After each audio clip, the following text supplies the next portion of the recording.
नमस्कार। आज हम दुर्गा महात्म्य की महिमा से जुड़े कुछ बहुत ही दिलचस्प अंशों पर गहराई से बात करने वाले हैं। जी। शुरुआत होती है मुनि जैमिनी से। वो व्यास जी के पास जाते हैं क्योंकि उन्होंने भगवती दुर्गा के बारे में सुना तो है, पर वो संक्षिप्त वर्णन उन्हें काफी नहीं लगा। हाँ। और जानना चाहते हैं। हाँ बिल्कुल। और व्यास जी का जो जवाब है वो अपने आप में काफी काफी गहरा है। जी। स्रोत बताते हैं कि वो कहते हैं कि दुर्गा का महात्म्य सुनने भर से, मतलब सिर्फ सुनने से, हाँ। ब्रह्म हत्या जैसे बड़े पाप भी नष्ट हो जाते हैं। आप सोचिए, ब्रह्म हत्या हाँ, कितना गंभीर पाप माना जाता है। सच में सुनने मात्र से, और पुनर्जन्म भी नहीं होता। ये तो बहुत बड़ी बात है। बहुत बड़ी बात। व्यास जी तो यहाँ तक कहते हैं कि भाई स्वयं शिवजी वो अपने 5 मुखों से भी इसका पूरा वर्णन नहीं कर सकते। 5 मुखों से भी नहीं? वाओ। हाँ, ये दिखाता है कि भगवती का महात्म्य कितना अनंत है। स्रोत उन्हें क्या बताते हैं? जगत की आदि यानी सृष्टि का स्रोत के भी हैं, परम चेतना भी और परम आनंद का स्वरूप भी। एग्जिस्टेंस, कॉन्शियसनेस, ब्लिस सब उनमें ही है। अच्छा।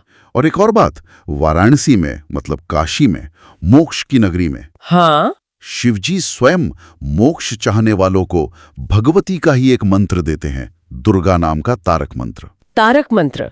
तारक मतलब? जो तार दे, पार लगा दे। बिल्कुल सही, तारने वाला, भवसागर से पार कराने वाला। और इस दुर्गा मंत्र को इन अंशों में सभी मंत्रों का बीज कहा गया है, मतलब जड़। सब मंत्रों का मूल स्रोत। ये तो कमाल है। शिवजी स्वयं गे रहे हैं ये मंत्र। जी हाँ, ये दिखाता है कि इस परंपरा में देवी उपासना मोक्ष से कैसे सीधे जुड़ी है। यहाँ से ना बात और भी दिलचस्प हो जाती है। कहानी पहुंचती है मंदराचल पर्वत। हाँ, मंदराचल। वहाँ एक अलग ही माहौल है। देवर्षि नारद पहुंचते हैं। अपनी जिज्ञासा के लिए तो वो जाने ही जाते हैं। हाँ, वो तो हमेशा सवाल पूछते हैं। और इस बार वो सीधे शिवजी और विष्णु जी के पास पहुंचते हैं और सवाल ऐसा पूछते हैं कि क्या सवाल पूछते हैं? पूछते हैं कि आप त्रिदेव जो खुद इतने ऐश्वर्य वाले हैं, इतने पूज्य हैं, आपको ये सब मिला कैसे? आप खुद किसकी उपासना करते हैं? मतलब सीधा सवाल। अरे, ये तो बहुत ही हिम्मत का सवाल है। त्रिदेवों से ही पूछ लिया कि आपकी शक्ति का राज क्या है। हाँ हाँ बिल्कुल। क्या आप किसके उपासक हैं? तो फिर शिवजी और विष्णु जी क्या कहते हैं? विष्णु जी आग्रह करते हैं शिवजी से कि वो जवाब दें, और शिवजी तैयार भी होते हैं। लेकिन जवाब देने से ठीक पहले वो जो करते हैं वो बहुत महत्वपूर्ण है। क्या करते हैं वो? यही वो रहस्य खुलता है।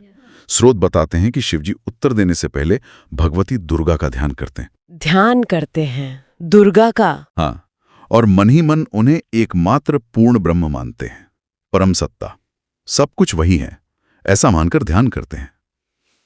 अच्छा, तो एक तरह से ये ध्यान ही नारद के सवाल का जवाब हो गया। बिल्कुल, एक मौन उत्तर पर बहुत स्पष्ट।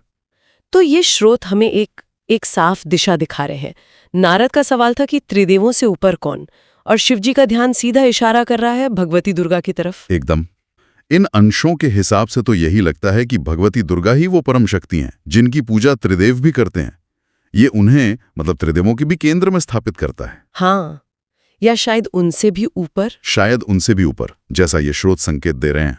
तो फिर इन स्रोतों के आधार पर हमारे श्रोताओं के लिए सोचने वाली बात ये हो सकती है कि क्या ये तथ्य कि त्रिदेव भी एक उच्च शक्ति, यहाँ दुर्गा, के उपासक हैं, क्या ये दिखाता है कि जो अलग अलग दैवीय शक्तियां हमें दिखती हैं वो अंततः एक ही परम स्रोत के अलग अलग अभिव्यक्तियां हैं? ये एक बहुत अच्छा सवाल है। क्या ये सब एक ही परम सत्य के अलग अलग रूप हैं? इस पर वाकई में विचार किया जा सकता है।